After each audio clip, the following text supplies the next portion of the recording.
Hey guys, what is up? I got an email from a friend of mine the other day, Scott Oldford, who has a podcast called the Limitless Business Podcast, and he asked to do a Q&A style webinar for his audience on growing your business as an entrepreneur and dealing with debt. So most of you guys already know that I make my living with a credit card debt negotiation company. And I spent about, I don't know, 40, 45 minutes talking and dealing with questions that came through. A lot of relevant takeaways and some good reminders for me as well anyway, dealing with the questions and going through the Q&A. So I hope you enjoy the session. If you have some questions for me specific to something you saw in the video, I'd be happy to answer. Just throw a comment in the comment section below. And thanks again for checking out the video. See you guys later. Peace. Richard, do you want to give just a little bit of background about what you do, your past, and what got you into this world of helping people get themselves out of debt and ensure that they don't go into any further debt? All right, yeah. So I've been in, I guess, the credit card debt relief space in one way or another for the last 20 years. Started for me around 1993. I was living and working in England. I just came back to Canada, and a friend of mine had said that a collection agency was hiring. So I went for an interview, got hired, and I was basically a collection industry insider for the last, well, up until about 2003. Um, Not a fun business. I wouldn't like to go back to. I'll be honest with you. You spend a lot of your time on computers and dialers and sending out notices and letters to people. They're often in escalating form. They get more threatening as time goes by. They basically try to scare you to pay, scare you into paying your bills.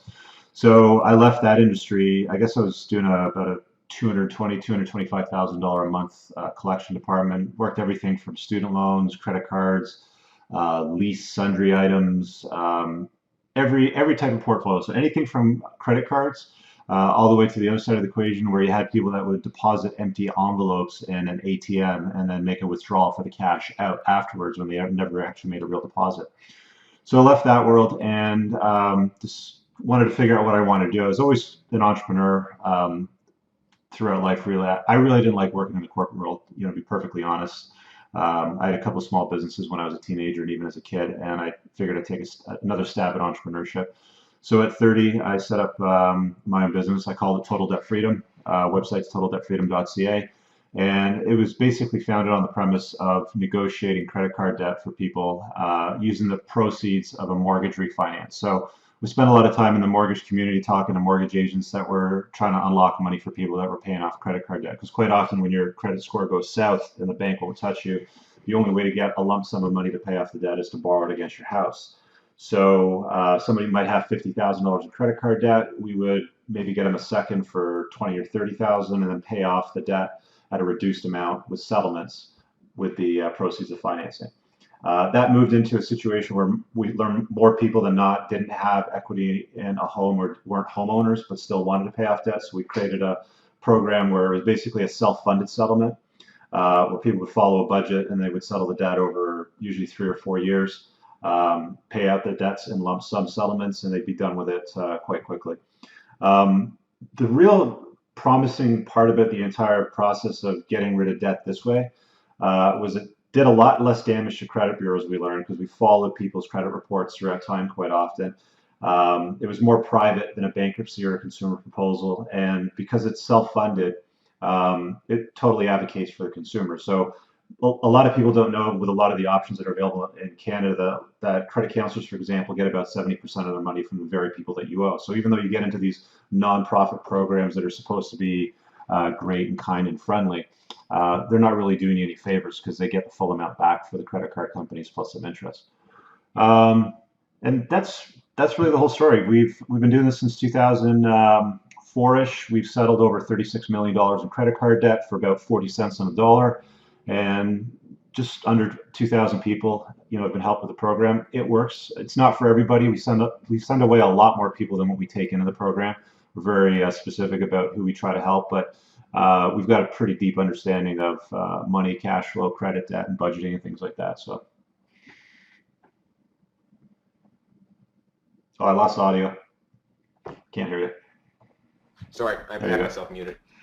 So we're all entrepreneurs here. What is the outside of the plain side of, just don't go into debt when you're building a business, which is the easy answer. A lot of the people, including myself, that are here are carrying debt. Whether it may be $10,000 or it's $100,000. And as entrepreneurs, sometimes we have our dream, we have whatever it may be, and we go all in on it. And outside of the fact that you shouldn't go all in and put yourself in the position of financial scarcity. Let's say you're in $100,000 of debt as an entrepreneur, and you need that in order to continue to keep going. What is the most, from a broad sense, what are the most effective ways to be able to dig yourself out of that hole of $100,000 if you're, say, only making $250,000 in revenue a year? Is there any kind of typical ways outside of the budgeting side? I realize there's no quick fixes for that problem, but typically, what are the strategies that you use for that? There's really no fixed answer for everybody. I mean, I mentioned we've done business with just under 2,000 people, and everybody's situation is entirely different. We've dealt with entrepreneurs as well. I mean, we've dealt from everybody that might be a lower end of the scale, making minimum wage, $22,000 a year, might be living on donation stamps, whatever, all the way up to lawyers, doctors. I had an Olympic medalist that was a client once, for the Canadian. Well, I'm not going to say what team, but the comment, like, debt is just a math problem, and it's really just a mindset issue. Part of the problem is a lot of people accept that they think that they need it, or they can go deeper into it to deal with something that they're trying to build. As far as a business goes, I've seen people build businesses completely on debt. It's a house of cards for many of them, and you've got to ask yourself at one point, is this something that is getting better or getting worse? And it's a real struggle. I can't give you like a one size fits all answer for that. The litmus test is really quite simply, is what you're doing right now getting you out of debt? If what you're doing right now isn't getting you out of debt, then you've got to change your behavior, because if you keep doing what you've always been doing, you're going to keep getting what you've always gotten, which is shit. So yeah, sorry, can I swear on this podcast? Yeah. Okay. I mean, if you keep doing what you've always done, you're always going to get what you've always gotten. So you've got to modify the behavior to change the outcome. Debt is just a math problem. If you modify the equation, you can modify the outcome. So it's, it could be a budgeting issue for some people. It could be a cash flow issue for some people. It could be making sure your receivables are paid. It's any number of things. I mean, like I see people post comments on Facebook all the time saying something like, 1 minute you're buying things with cash, and the next minute you're canceling a TV or a newspaper subscription to make payroll. I've gone through it myself too, where I've had to go through my list on my P&L, where it's like, okay, we don't need this, we don't need that, we'll cross off that, we'll get rid of that, make things work. I mean, you just have to step back and look at it and understand that it is what it is, and you can either choose to fix it, or you can keep dealing with it and dealing with the debt. It's something that you've got to take head on. And sometimes you can deal with it yourself. Sometimes you got to deal with it with a bankruptcy trustee. Sometimes you can deal with other scenarios that might get you out of debt. Yeah, no, for sure. No worries. So then when you let's say that you have this debt that is there. How long, if you're dealing with this, the mindset of debt typically is you start going into scarcity mode, you start making rash decisions and all these different types of things. Mm-hmm. What's in your experience, what's the human psychology behind when they know that they're in debt and they know they need to get out of it? How long does it kind of take to trigger and for someone to actually take action compared to when they should actually take action? Is there a long lapse behind that? Yeah, there's a huge lapse. Usually I mean, if you're starting to struggle financially, or if you're starting to recognize that you're struggling financially, chances are, the off ramp to fix that was probably miles behind you. Right. For most people, when they start to feel it, like, their friends say, we're going to go on vacation, and then you're starting to look around, you're like, well, I don't have money and my credit card's maxed out and I don't have any room on the credit. So I guess I can't go on this one. Things must suck. What do I do to fix that? Do I look around? They start Googling how to avoid bankruptcy, how to consolidate that and things like that. Your exit to fix that problem was miles behind you. So usually people start trying to dig themselves out of the hole by continuing to dig down to try to find more money to borrow more money rather than get out of the hole that they dug themselves. Yeah, right. Like they've got to start figuring out ways to get out of that. And sometimes it's cash flow, sometimes it's just modifying the behavior. And what is the and we'll start going into some things shortly, but what is what is the top behaviors that from a not a business level but from a personal level, because of course all business is personal, Yeah. right? Like it the reason why one company has money and another company doesn't have money is because of the person behind it, the person that's running or the people that are running it. Yeah. What are those behaviors that, let's say someone's not in debt today, what are the behaviors that you need to be looking for, whether it be in life or in a business side, of the fact that you're going to get yourself into an actual hole? So it starts boiling down to choices. I mean, like everybody has this belief system. If I had an ice cube or something, I could show you in a glass, but you only see the very top of an ice cube in a glass or an iceberg, for example. So that is just the result. That is Right. what you're getting. And I can tell, with every client that I've ever talked to or anybody that I've ever coached or consulted with, I can always tell what their belief system's all about based on the results that they're getting. Right. And the math thing, sorry, it really just boils down to the whole math thing. It's, if you make use $1,000 or $1 or whatever. If you make $1 a month, you spend less than $1 a month. And that's how you keep yourself out of debt.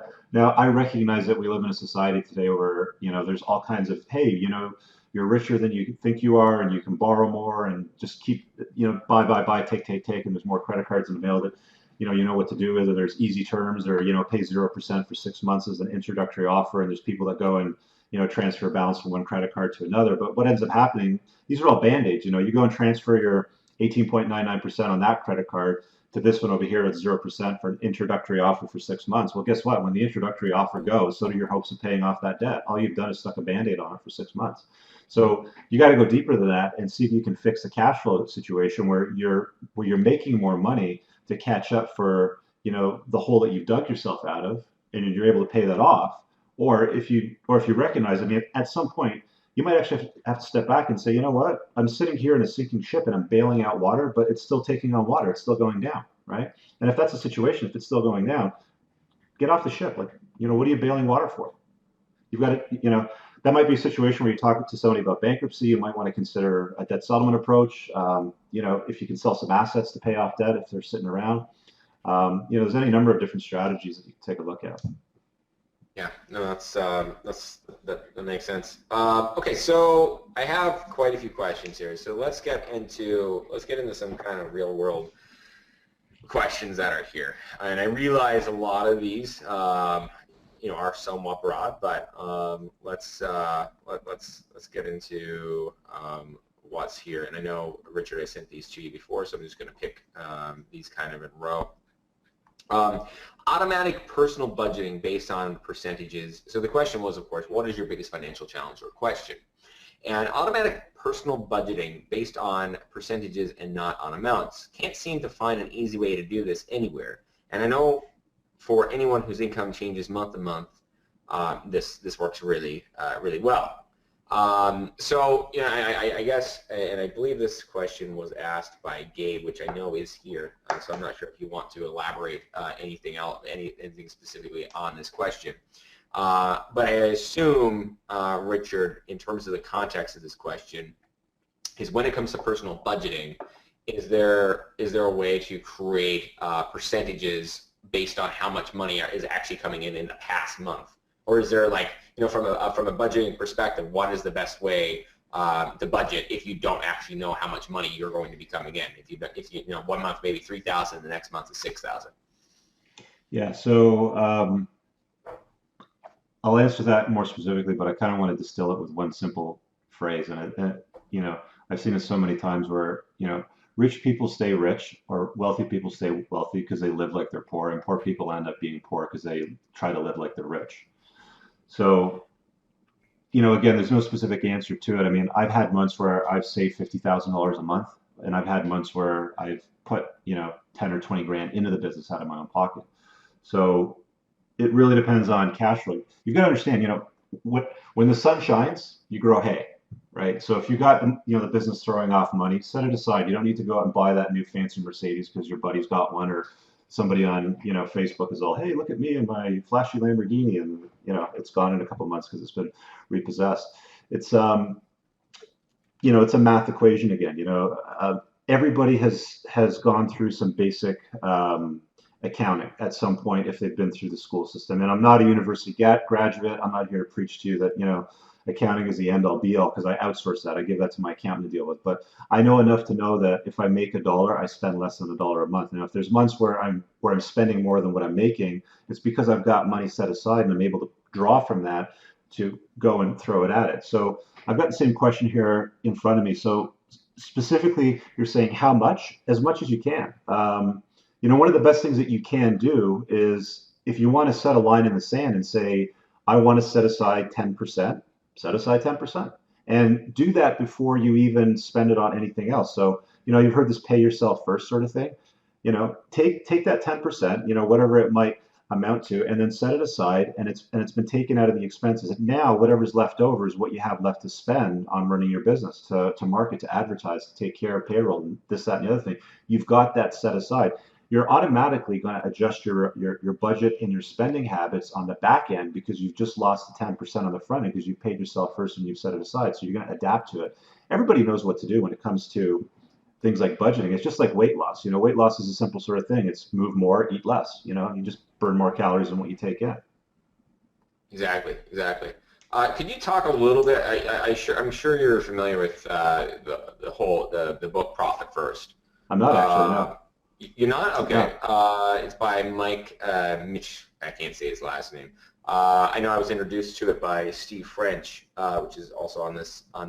And largely it's about not kind of disregarding revenue and only focusing on profit. Mm-hmm. And I think something that I know I did forever is even happened to me last year.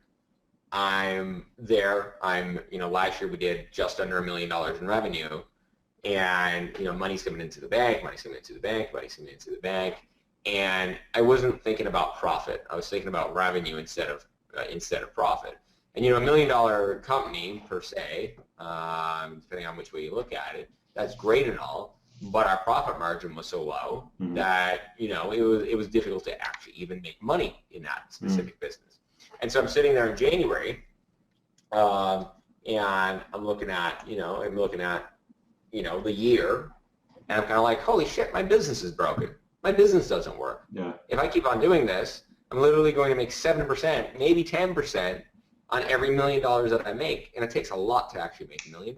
Yeah, that's the thing. I mean, there's revenue and there's cash flow, but that doesn't mean shit if your P&L doesn't make sense. Like every accounting software, every accounting platform, if you're not familiar with it, and you've got to get familiar with it as a business owner, as a consumer, as a homeowner, whatever, you've got to get familiar with your cash flows. But as an entrepreneur, you've got that report that you can run at any given time if your numbers are reconciled. And that's the other thing that you need to know, is you need to reconcile your books on a regular basis, whether you do it monthly, whether you do it quarterly. You can't manage what you're not measuring.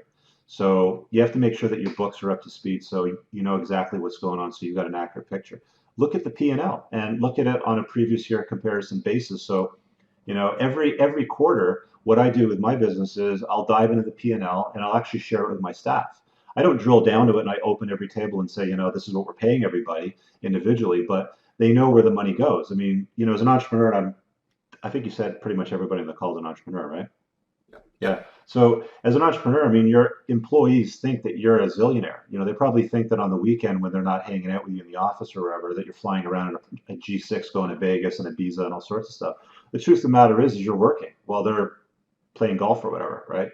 So they've got this preconceived notion that things are fantastic and cash flow is huge and great, but there's absolutely nothing wrong with being transparent and showing them the P&L, because one, it keeps you accountable to what's going on, and two, it helps them understand the nature of the business. So if that sheet is reconciled on a regular basis, you can look at it and go, okay, I know what I made and I know what I spent, and wow, we're really blowing a lot over here, and last year we didn't really blow a lot over here, so what changed here, sort of thing. You got to manage those things, and if you're not measuring it, you simply can't manage it. Yeah, yeah. Is there any, I know this is something that a lot of business owners kind of struggle with. Outside of getting, is there typically how much does it cost to have, let's say a typical bookkeeper or somebody, an accounting basis? Because I know a lot of people I talk to, and I was one of them for a long time. They have they have an accountant, and their books are in a mess. They have no idea, they can't just log into QuickBooks and push the report button. Yeah. And I know I've implemented that in the last year. And I mean, holy shit, every single month, my accountant on the 5th sends me, I just got it today actually, sends me my exact revenue, my exact profit, my exact loss if there is anything, every single month, and kind of details out, okay, this is what you budgeted for, this is what you told me that you were going to make, and this is what you made. Why is it off by $5,000? Yeah. Is there any, and I know it cost me, a small fortune for the situation that I'm in, for that, but is there kind of a way to outsource that in a way so that people can kind of only work on their business? Absolutely. And I didn't always have a grasp on that myself either. I mean, like I remember the first year of business, I didn't have a clue what I was doing. All I knew is the business was making money because I wasn't burning cash. It was throwing off money. Like I always had money left over at the end of the month. But I went to my, not my account, but I got introduced to an accountant who I brought basically a stack of books to. And I'm like, here you go. And he's like, okay, well, I'll look through it. And I came back a week later after he looked through it and started to organize it. And he walked in the room with his hands on his hips and he looked at me. He's like, what the fuck were you thinking? Right? I'm like, what? What did I do wrong? I thought I was doing a great job. There's money in the bank. And these bean counters are good at what they do. They understand accounting principles and they understand what Canada Revenue Services and whatever tax platform is wherever you live in the world operates under. But one of the things that can be crippling to any business is if you don't get your finances in order, file your taxes on time, make the right disclosures. Pay whatever, source deductions that you've got to pay, at some point that can catch up to you. So it's something that you have to deal with early on. Back to your original question on what the cost is and how you outsource it, find somebody that's good at stuff like that. I mean, as entrepreneurs, we're risk takers. We're like, all right, we'll go and buy stuff and we'll create a business and create value and everything will be great. And it's a new rock star status. But if you have a really good numbers guy that can hold you accountable to what you're doing, he's going to bring you down from that high. And there's going to come points when he's going to be like, okay, well, you can't spend money on this. I mean, there's actually a point where I had a long conversation with my guy, because I'm a car guy, I like buying cars and things like that, stuff that goes fast. And I'm like, I really want to buy this car. And he's like, well, cars are a colossal waste of money. And he talked me down from buying something that was $150,000 to about half as much. So they basically inject some reason into your way of thinking and stabilize that crazy ass, entrepreneur mindset where you're like, oh, I just buy it, I can pay for it later, I'll do this and I'll do that. And you're all over the place like a shiny ball and you go chase all these squirrels. But yeah, it's definitely necessary. And as far as what you pay them hourly to do the work, you're not going to pay the accountant or the CMA to do the entries. You're going to pay some sort of bookkeeper that they're going to bring in under them, that they're going to instruct on how to do things. It's just about $18 an hour. So it really depends on your business model. Like my business model is a recurrent revenue style, so it's more of a subscription base. I remember when I was doing it before I handed it off, I could spend easily 2 days of doing my entries. There's over 1,000 a month sometimes. So it really depends on the type of model that you're running. But it's probably a good idea for the accountant to train you first, walk you through everything step by step, so you have an understanding of it. So you at least get it, okay? And then hand it off to them and then outsource it and let them do it. Unless you like dealing with the numbers. Like if it's something that recharges you and creates energy in your life and adds a lot of value to the business, then do it yourself. For me personally, I can't, I would have nightmares. It's like one of those things where I'd wake up in the middle of the night and the QuickBooks bleep, there's a bleep whenever you enter something in QuickBooks and you go save and next, save and next, save and next. Yeah. Oh man. That sound, I hate that sound. What was really interesting, is when I was, it was like my books back in like 2010, 2011, 2012 were just a complete mess. And I had this really stupid preconceived, actually maybe earlier than that, but I had this really weird, like messed up, fucked up mentality that I couldn't afford an accountant. Mm-hmm. And unfortunately, I didn't have anybody around me at this point to be like, Scott, you need an accountant. So of course, I kind of did it in a roundabout way. And then, in 2014, I had to get 2013, when I hired an accounting team, they literally had to go back and redo all of that stuff because of and it cost me a fortune, a fortune. And thankfully they did it because I just got a letter that I'm getting audited. So thankfully it's done.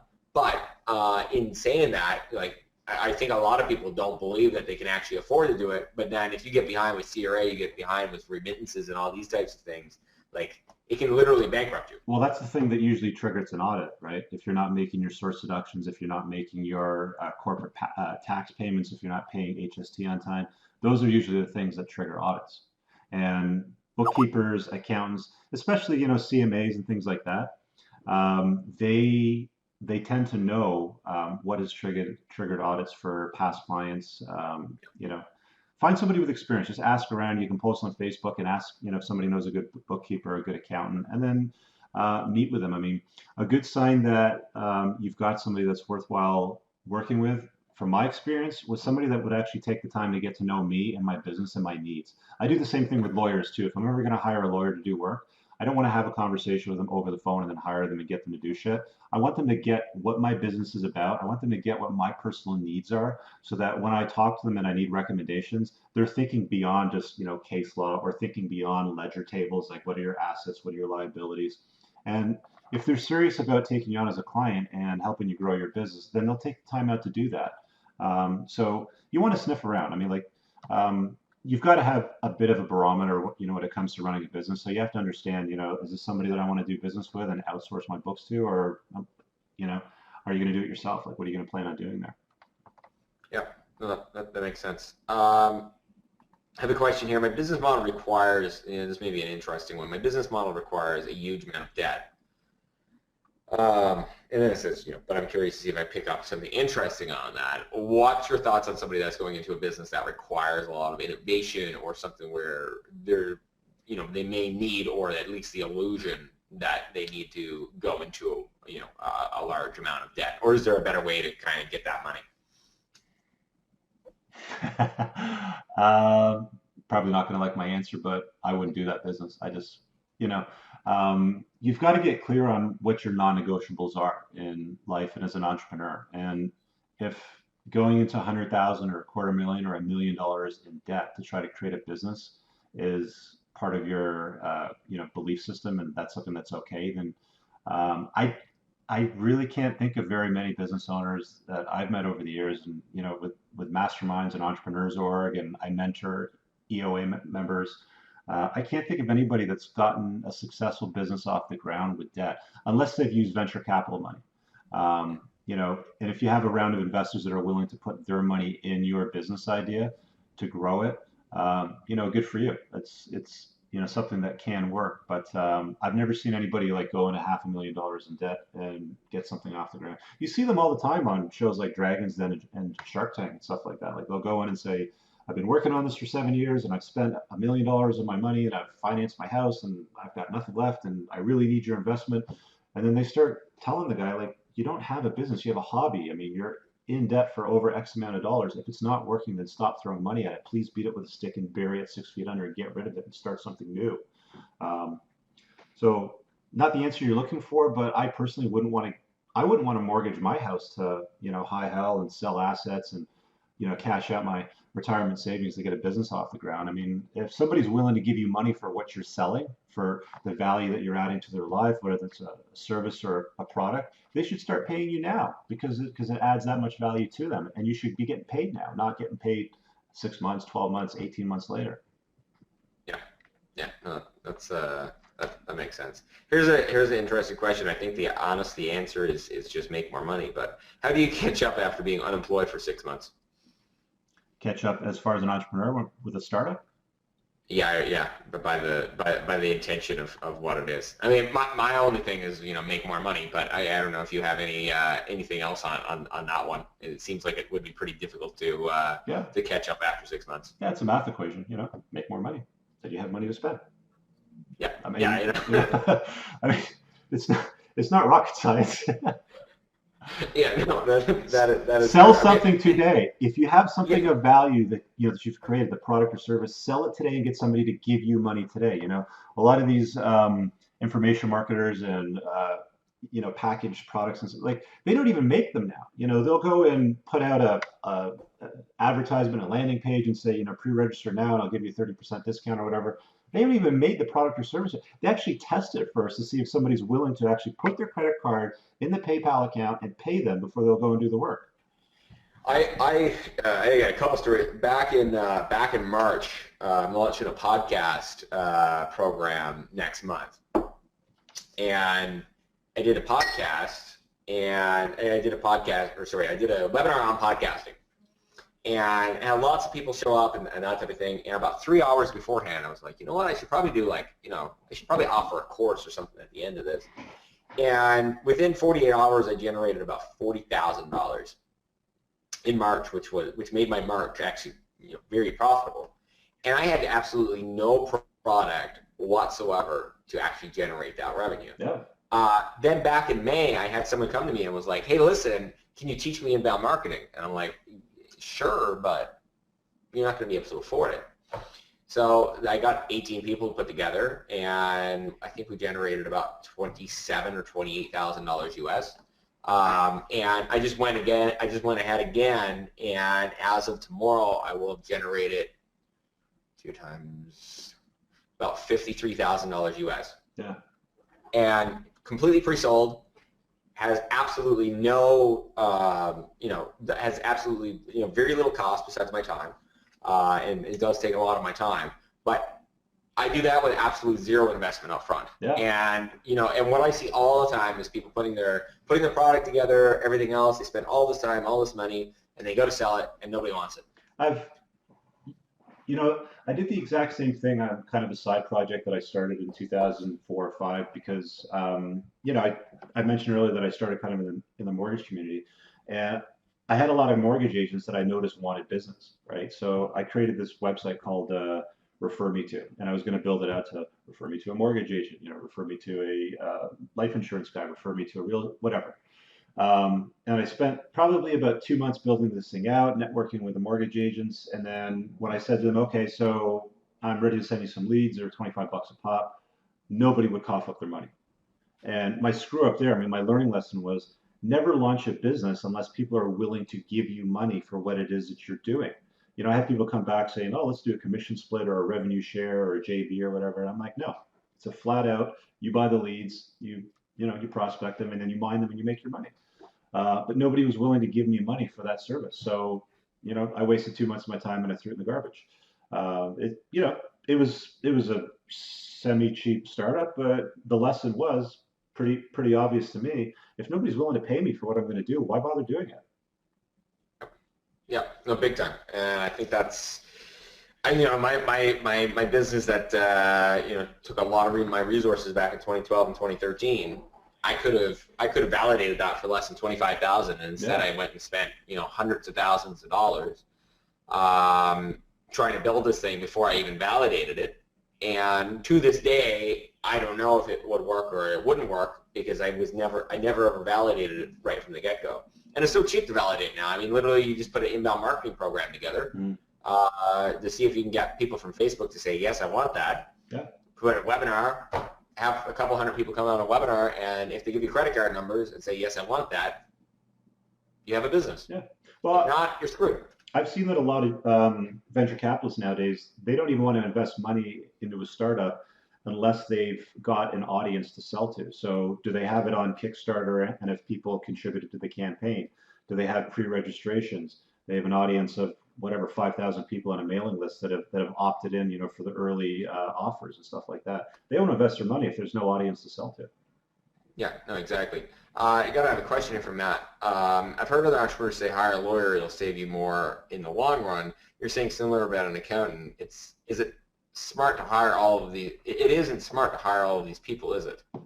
I would say that starting out, you don't really need a whole much of a lawyer starting out. But I assume, Richard, your advice would be if you're starting a business, hire an accountant on day one, or have an accountant on day one. Yeah, well, you don't have to have an accountant on day one. I mean, you're probably going to operate as a sole proprietor for the first year. Maybe not. You're going to incorporate or create a limited liability company. But usually within the first year, you're going to have to file something, with the government as far as taxes and source remittance and payroll and things like that. So it doesn't have to happen on day one. I think your first obligation should be, can I make it rain? Is what it boils down to. Can I have people send me money? Are they going to send me money by mail with a check? Are they going to PayPal me? Are they going to send me money? And once you figure out how to make money, then you can talk to a CMA, an accountant, a bookkeeper, whatever, which will walk you through all the intricacies of taking care of your books and things like that. But I wouldn't waste a lot of money on lawyers and accountants, within the first 12 months. The first 12 months should really be, can I prove that I can throw off cash? Like, is this something that I, one, enjoy, that adds value to other people's lives, and two, pays me? Because if it's not paying you, then it's just a hobby. Yeah, absolutely. And I see a lot of time people get accountants and lawyers on in the beginning when they don't need them, to almost feed their ego to say that they have an accountant and a lawyer. Yeah. And I've seen that a lot. Here's an interesting one that I don't know if you can answer or not, but it is interesting nonetheless. How do you invest in gold and store it overseas? Okay, so I've bought gold from one of the gold guys, that sell gold on the street. I don't buy it at the markup rates. I obviously ask around who sells gold, and can I get it at spot. I think it's probably not a bad idea to hold some gold, especially the way the economy's going these days. It's probably going to be worth quite a bit more in the next year or two. I'm not sure why you'd want to store it overseas. I mean, you could store it in the safe, in a safety deposit box. You could dig a hole in your yard and put a stick there. I mean, I don't see any reason to store it anywhere else. I mean, gold mining. Okay, now I'm getting into financial advice. I wouldn't want to hold, mining companies. I probably want to get more into, gold itself. You can buy gold from pretty much anywhere, silver too, same sort of stuff. Do you see silver going to? Not really. No. I mean, silver has applications. It's actually being used more and more in clothing now and things like that. But gold is a commodity. I mean, when the economy goes sideways and the debt ceilings and Greece collapses into a pile of rubble and the drachma comes back and all that sort of stuff, gold is always a go-to resource, and it always goes up in value, and there's no ceiling on that. I mean, there were so many times throughout history where people would say, oh, it's not going to go more than $100, and it's not going to go more than $500. The number exceed 1,000. Whatever. It could be $100,000 in the next 20 years. Who knows? Gold's a commodity. It's being used. People flock to it when the economy sucks. It's just a truth. It's good. It's good. Let's see what's here. This is an interesting one. This person's in real estate. Oh, sorry.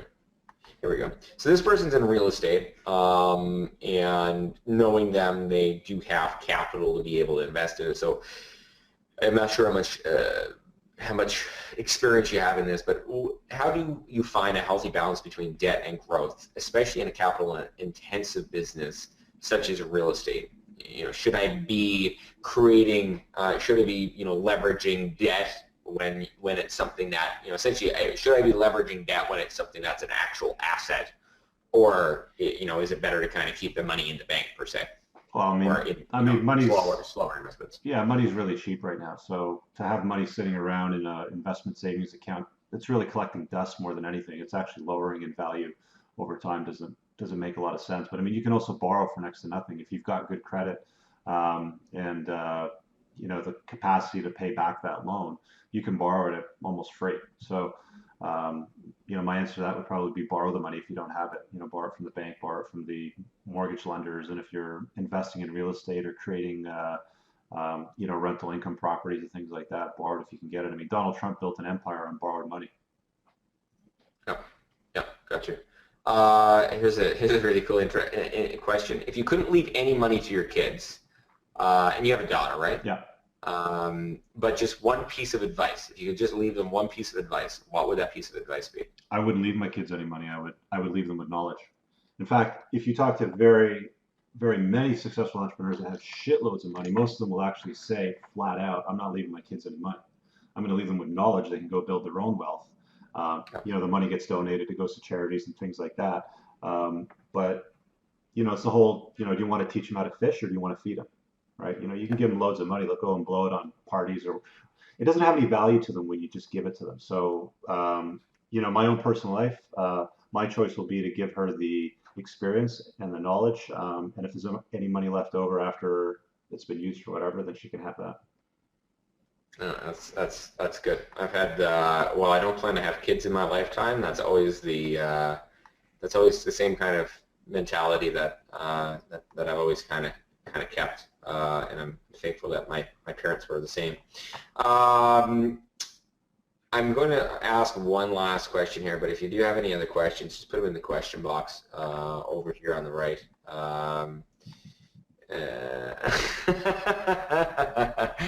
Darcy, you're too funny. Darcy posted to me, Scott, I'm pregnant and it's yours. Question mark. I don't know, smiley mark. So, last question here.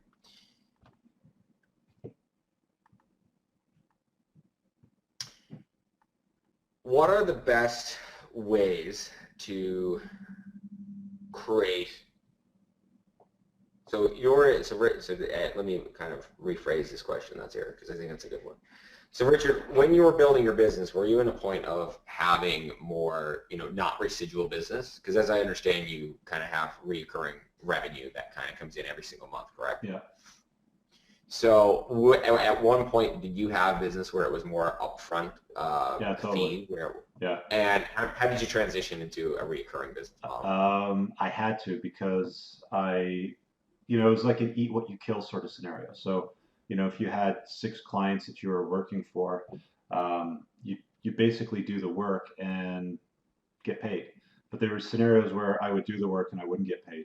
And I remember I had one guy that owed me, I don't know, $12,000 or $13,000, and I'd been working on the file for several months, and he never paid us. And it just became a need. Like you learn these things in your entrepreneurial journey. Like have people give you money before you build it.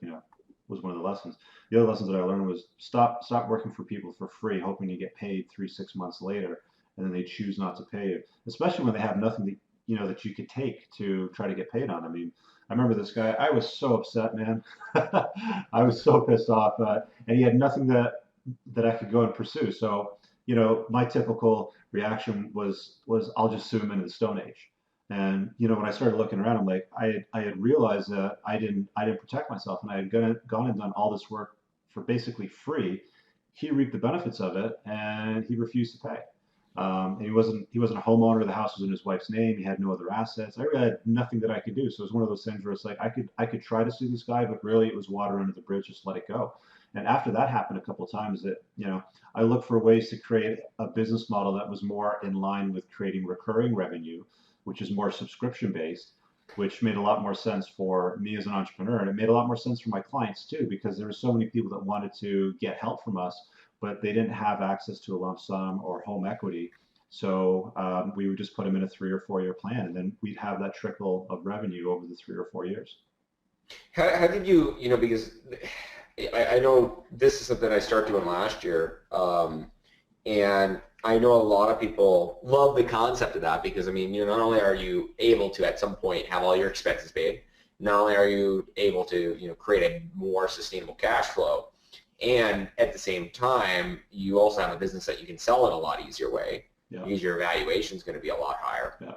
But how did you go through the transition of, okay, you're used to, let's just say you're used to $100,000 on a monthly basis because you're bringing in all these different types of things, and now it's going to be $20,000.